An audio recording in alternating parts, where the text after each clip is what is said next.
मेरा एक सवाल है शर्मा जी आपसे, जैसा आपने मंच से एक स्पष्ट तौर पे बोला था कि अगर फौजी करमबीर जी लोकसभा की तरफ रुख करते हैं तो हम उनका सहयोग करेंगे। हाँ, क्या जय हिंद मंच किसी अन्य जगह पे या किसी और जिले में या फिर ऐसे कितने लोगों को सहयोग करेगा, और क्या ये राजनीति में मतलब बैकडोर से आने की? बिल्कुल भी नहीं, क्योंकि जय हिंद मंच 21 अक्टूबर सन 1985 से स्थापित है।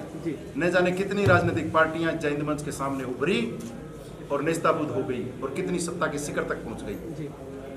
जय हिंद मंच राजनीति को चिमटे से भी नहीं छूता और न भविष्य में छुएगा। रही बात फौजी करमबीर को समर्थन करने की, इससे पहले हमने जनरल डीपी वत्स को समर्थन किया, उससे पहले हमने जनरल वीके सिंह को समर्थन किया, उससे पहले हमने जनरल जीडी बख्शी को समर्थन किया। अगर चुनाव लड़ते तो हम उसके साथ भी खड़े होते। हम हर सच्चे और अच्छे सैनिक के, हर अच्छे और सच्चे नागरिक के साथ हैं। राजनीति को हम चिमटे से भी नहीं छूते, लेकिन क्योंकि हम वोट डालते हैं इसलिए राजनीतिक चोट से वोट की कीमत हम समझते हैं। इसलिए सच्चे और अच्छे लोगों को राजनीतिक तौर पे सक्रिय रहना चाहिए, इसके लिए हम प्रेरित करते हैं। पार्टी के लिए हम ये नहीं कहते कि ए पार्टी में जाएं या बी पार्टी में जाएं। न हम पार्टी के बारे में सोचते, न हम पार्टी के समर्थक और न पार्टी के विरोधी। एक सवाल करमबीर फौजी से है मेरा, जैसा अभी आप जिला पार्षद प्रतिनिधि के रूप में काम कर रहे हैं, आपने राजनीति का सवाल ले लिया है, क्या लगता है इससे बड़ी आपको मतलब और भूख बढ़ गई है राजनीति की जो आप एमपी के? सुनो, मैं जिला पार्षद बनाए उन लोगों ने, लेकिन वे देख लो, आप कहीं पता करो कि मेरा चुनाव लड़ने का तरीका क्या था। लोगों ने मेरे को वोट किस बेस पे दिए हैं। जो ये चुनाव जीतने के लिए हथकंडे अपनाए जाते हैं वो हथकंडे मैंने नहीं अपनाए। और यहाँ भी राजनीति की अगर बात आती है, जय हिंद मंच के बैनर तले मैं हूँ और जय हिंद मंच से मैं 10-15 साल से जुड़ा हूँ, और आज भी जय हिंद मंच अगर मान ले मेरे साथ खड़ा है और जय हिंद मंच ये बोलता है कि भाई फौजी करमबीर जैसे बंदे को आगे आना चाहिए। और हमने देखा है सोशल मीडिया प्लेटफॉर्म पे भी आप लोग देखते हो, जैसे मैं प्रोग्राम काम किए जा रहा हूँ, मेरा तो जो वे है ना, मेरा तो रास्ता है, मैं तो इस रास्ते को छोड़ ही नहीं रहा, मैं ये काम तो छोड़ ही नहीं रहा।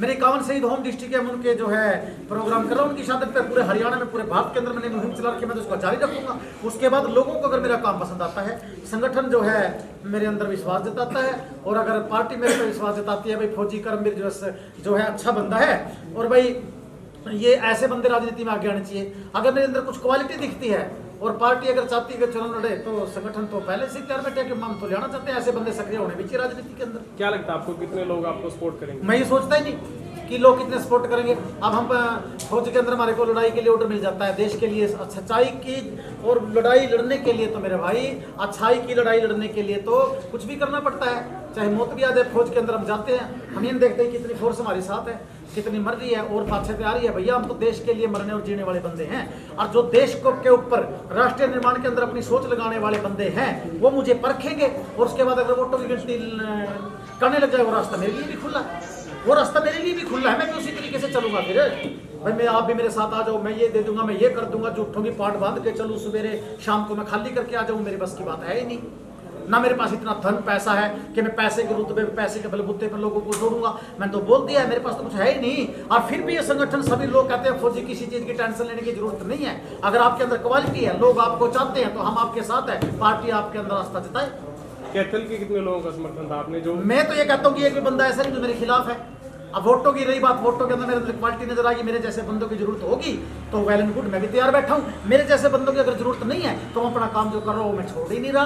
फौजी करमबीर किस पार्टी से टिकट चाहता है? मेरे तो जय हिंद मंच की टिकट है, मेरे तो अपने लोगों की टिकट है भाई। जनता की सेवा, बस जनता की सेवा कर रहा हूँ और करने लग रहा हूँ। मैं तो हड़बड़ाहट है ही नहीं। जिस बंदे ने चुनाव जीतना हो, हाय मुझे बना दो, वो तो कोई और ही तरीके से बात करेगा ना, मैं उस तरीके से बात कर नहीं रहा। अभी हर चीज के अंदर राजनीति है, इस चीज की, इस बात के अंदर भी राजनीति हो जाएगी। और किसी भी वे से देखो, मैं तो, मेरे बच्चे जो आज नेशनल प्लेयर है, मैंने तो देश के रुतबे के लिए अपने बच्चों को भी स्पोर्ट्समैन बनाया है। मैं खुद स्पोर्ट्समैन था, और हम तो सब बच्चों को अच्छी राय देते हैं भाई, सपोर्ट करते हैं जितना मेरे से होता है। अब और पूछिए जी, राजनीतिक पार्टी आपको टिकट नहीं देती तो क्या आजाद लड़ेंगे चुनाव? फिर आप राजनीतिक पार्टी अगर मेरे को टिकट नहीं देती है तो साफ बैठे हैं, ये साफ बैठे हैं। अब ये अगर मैं तो फौजी आदमी हूँ, एक बार जंग में कूदेगा तो पीछे नहीं हटेंगे, लड़ाई लड़ेंगे। सारा तो चुनाव पे आपका मानने नहीं रखती। जहाँ पर ये पता हो कि ये जंग जीती जा सकती है, वो तो कायर में जंग लड़ जाते हैं भाई।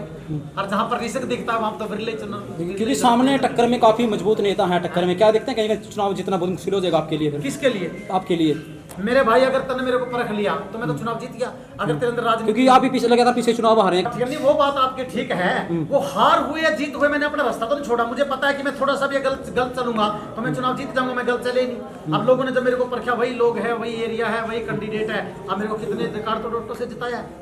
तो जनता की टिकट है भाई, सीधी सी बात यह है, मीडिया के माध्यम से है, जनता के दिलों में बैठ गया तो फौजी करबीर को कोई नहीं हरा सकता। अगर पार्टी को लगता है कि ये बंदा बढ़िया है और ऐसे बंदे आने चाहिए यार, अगर बंद लगता है ऐसे बंदे तो राजनीति में आने चाहिए तो टिकटें दे दो, हम मना थोड़ी कर रहे हैं ना। तो मेरा मंच मना करता है तो अनाउंसमेंट करके हमें फ्रेज है ही नहीं, कोई भी टिकट दो, हम तो लेने के लिए तैयार बैठे। लेकिन भाई वो बात नहीं है, हम उस दौड़ में नहीं है मेरे भाई, आप लोग समझते हो। मैं यहाँ बोलना नहीं चाहता, मेरी क्या औकात है कि मैं उस दौड़ में जाके खड़ा हो जाऊँ। फौजी कर्मी को इतनी भी औकात नहीं थी कि मैं आज यहाँ बैठा हूँ, मेरे सामने राष्ट्रीय अध्यक्ष बैठे हैं, जय हिंद मंच के, चलो यहाँ तो मैं देशभक्ति की भावना में, सुरेंद्र कमांडो बैठा है भाई, और सुनील जोधा कमांडो बैठा है भाई, जो देश के लिए धरोहर है हमारे देश की। और बहन जी तो एक मान ले के सबसे बड़ा मंत्रालय, गृह मंत्रालय से ऊपर तो नहीं ना, सबसे बड़ा डायरेक्टर है वो, आकर के मेरे को आशीर्वाद। आप चुनाव कहाँ से लड़ोगे फिर ये बता दो। कुरुक्षेत्र मेरे होम डिस्ट्रिक्ट से, मैं क्यों जाऊंगा कुरुक्षेत्र लोकसभा क्षेत्र, अच्छा अगर लड़ूंगा तो।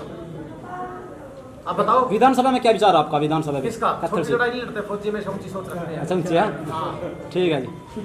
सुरेश शर्मा जी से एक सवाल है, अगर कोई जय हिंद मंच से जुड़ना चाहे तो कैसे जुड़ सकता है? मैं टेलीफोन नंबर सर्कुलेट करता हूँ, इसमें न कोई चंदा, न किसी की निंदा, न कोई फार्म भरना पड़ता है, न कोई फीस लेते। इसमें क्या केवल फौजी व्यक्ति या सिविलियन? नहीं, फौजी भी, सिविलियन भी।